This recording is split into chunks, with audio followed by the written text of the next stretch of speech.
This comes as we've just mentioned, the currency continues to fall against the American dollar amid a rise in inflation and rising economic hardships. Authorities in the North African state have announced a $10 billion emergency fund for social welfare programs in order to ease the burden on citizens. With the details from Cairo, here's Yasser Hakim. The move by Egyptian authorities to float its local currency has been widely commended by international financial institutions. The Egyptian pound has not been able to withstand the huge economic and inflationary pressures resulting from the disruptions in global supply chains and the escalating conflict in Ukraine. Today we see rising inflation rates around the world that we haven't witnessed in the last 10 years. I want to be honest with all citizens. This crisis is much stronger than the coronavirus crisis.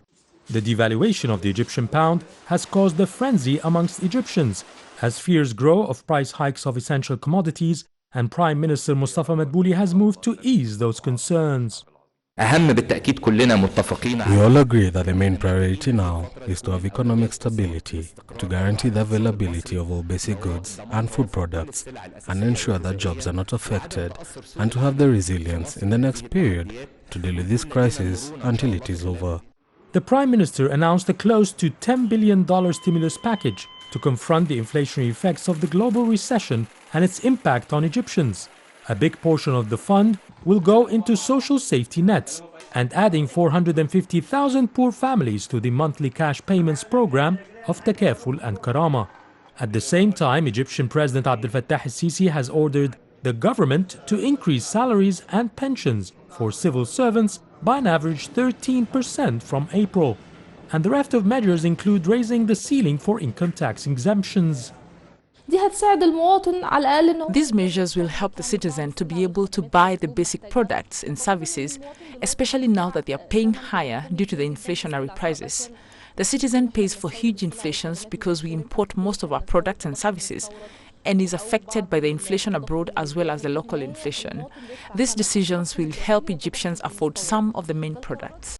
Meanwhile, state-owned banks have begun rolling out bank certificates at a high of 18% interest rate to rally demand for the Egyptian pound, suck cash from the market into savings and pull the brakes on inflation. And with the state budget for 2022-2023 set to be ratified next week and implemented in July, some experts are calling for more facilities for Egyptians.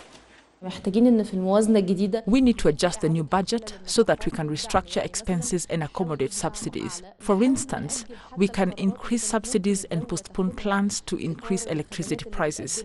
We can postpone all such expenses till the end of the year to have a better outlook of the situation. We need to try to restructure expenses so that there's a bigger budget for social welfare programs. Egyptians have welcomed the new arrangement, though some still want more measures to be implemented. The government has done a lot of efforts to ease the burden off the citizens, and the salary raise in April will benefit the people relatively because the crisis in Ukraine and Russia has affected the global economy.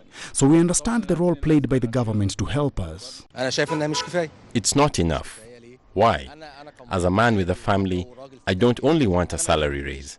I want the government to control the market and reduce prices. This is better for me than to increase my wage while prices swallow it. I want the value of my money to give me a stronger purchasing power.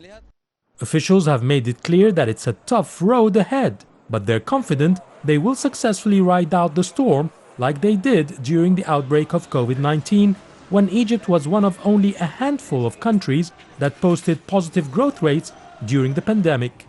Yasser Hakim for CGTN, Cairo.